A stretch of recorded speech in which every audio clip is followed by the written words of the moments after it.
Today I wanted to talk about INFP superpowers and INFP kryptonite. Everyone as an individual and based on their personality type has a superpower, meaning an ability that's either completely unique or very rare. For example, ENFJs are incredible leaders. They're some of the best leaders in the world. They have unmatched charisma and they're also incredibly sincere, so you can really trust them to get the job done. ISFPs, also another example, they have a very natural, charming way. They're super charming and likable. And in a world that's full of prejudice, ISFPs are some of the most open-minded and naturally unbiased people. Like you feel completely comfortable around an ISFP. And then you have your INFJs who are like super intelligent. They're naturally analytical in nature, so they can take a subject and break it down into teachable bite-sized portions. So their natural intelligence coupled with their ability to be very patient usually makes them incredible teachers. So okay, the list goes on and on. Like there are superpowers that correspond with every personality type. And today I want to talk about INFPs and what some of their superpowers might be, specifically two. The first one is our sensitivity to emotions. Because of the way an INFP's brain functions, we typically navigate the world through our emotions. It's just the way we're made. It's kind of like how a bat uses ultrasound to figure out how to make its way around its environment. Well, INFPs, we use our emotions and the emotions of the others around us as a way to figure out where we are in space and time and how to proceed. So we navigate the world through emotions. And when an INFP is emotionally healthy, that openness to our own feelings and to the feelings of others means it's like second nature for us to figure out what other people are feeling and therefore also figure out what they're thinking. Because once you know how someone is feeling deep down, it gets you on the same wavelength at the very least of the pattern of their thinking. So that is kind of a superpower, to figure out what's going on inside of the people around us. And I don't think it's because we're super observant or anything like that. I think it's just because of the way we naturally are wired to think. We literally navigate the world by figuring out the emotions of the people around us and our own emotions. That openness to feeling when we're healthy, it also, and even when we're unhealthy actually, it helps us to produce some of the most poignant art. Whether it be visual art, like dance and choreography, or painting on a canvas, or drawing, or like writing, or any other art form, because we're so in touch with our feelings and the authenticity of what it is like to be a human in this world at this particular moment. It speaks to people in a way that few other things can, because it makes people feel understood on a level that they might not be used to, because in our society we tend to suppress things, but INFPs are not good at suppressing things because we're so open to our emotions. Another superpower that we have is our desire and ability to heal the emotional scars of others. When we sense that someone is hurting, we often have this overwhelming desire, a compulsion even to erase their pain, or help ease them out of that pain is probably a better way to say that. And even though we're often shy by nature, we will try and find a way to help people heal from their emotional scars. Like, we will definitely latch on to a person and try to work with them until they're better. So when an INFP is emotionally healthy, this often works out beautifully, because through empathy, patience, and our love for people, we can help people find themselves again and enjoy life more. So Like if you ever were to Google INFPs, you'd probably see a couple of sites that refer to us as healers. And that pretty much just means that we are interested in making people feel better.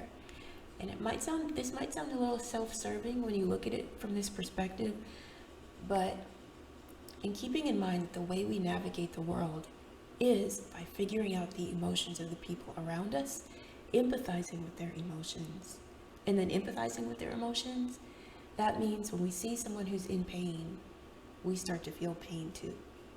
So of course our natural reaction is to try and stop that person's pain because it also stops our pain. So maybe that makes it a little bit more selfish than it should be, but we also really do genuinely care about people. Generally speaking, everyone's different, but a lot of INFPs are known for being caring and wanting to help people get through tough emotional situations. So, INFPs have a lot of outstanding abilities, more than just those two that I mentioned. And if you can think of more, please feel free to inundate the comment section with your thoughts on this, because I'd love to see more. I think all of us would. All of us INFPs, would like to see some more nice positive things about our personality type. Now, what about our kryptonite? This is going a little bit negative now, but it's just the truth. We do have a couple of kryptonites, and today I'll just talk about one, which is low self-esteem. When we feel worthless, we can't function. We shut the world out because other people's emotions become too much for us to handle. And so we go into turtle mode to lick our wounds. But unfortunately, sometimes when we're in turtle mode, if we're struggling with low self-esteem, we can start to feel so hated and so alienated from the world that we don't reach out for the emotional support that we need. And instead of recovering, we fall deeper and deeper into self-loathing. And that's a terrible place to be. It's dangerous for us, and it's hurtful to the people around us. It can be hurtful to the people around us because we might start to believe, well, if I feel this way about myself and I can see how worthless I am, then surely these other people who I thought cared about me feel the same way. And we can actually hurt the people who care about us most by misjudging their perspective of us. And it's all because we're dealing with low self-esteem. So how do we avoid coming in contact with that kryptonite? Well, one way that I've learned the hard way over the years is by choosing our associates wisely. Like, I used to think that it was okay to just hang out with anybody because everybody has a good heart, and even someone who seems a little prickly, if you just get to know them, it'll be fine. And I learned the hard way that's not the case. When you're someone who kind of wears your heart on your sleeve and you really deeply care about people, it's very important to make sure that the people who you bring closest to you care about you also. And it doesn't just mean that they have good qualities and occasionally do something very, very nice for you. It means that they actively support you, verbally and through their actions. Like, it's important to make friends with people who literally say things like, you are talented, I believe in you.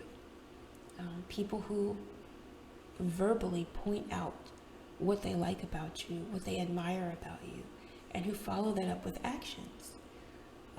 Just like you as an INFP, you want to help your friends and you do whatever you can to help them. It's really important to take a second and make sure that your friends are doing the same for you, both emotionally and actively. Otherwise, we might find ourselves hanging out with people who really don't have our best interests at heart. Sometimes we have blind spots because we fall in love with people very easily, and it can make us blind to maybe their narcissism or the fact that they're using us for something that we don't realize we're being used for. And once we realize that, it can be a real blow to our self-esteem, and then we fall down that terrible rabbit hole of darkness and despair. So instead of letting that happen, it's best to like be really selective about who we bring closest to our hearts. And that doesn't mean we can't love everybody. It just means that some people, it's best to love them from afar. It's best to let them do them, be who they are, while we are ourselves very, very far away from them, because we don't need to get hurt.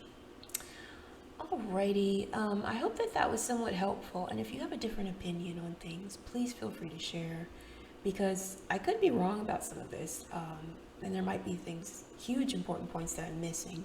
So please feel free to leave them in the comments section. And thank you so much for watching. I hope you have a wonderful day.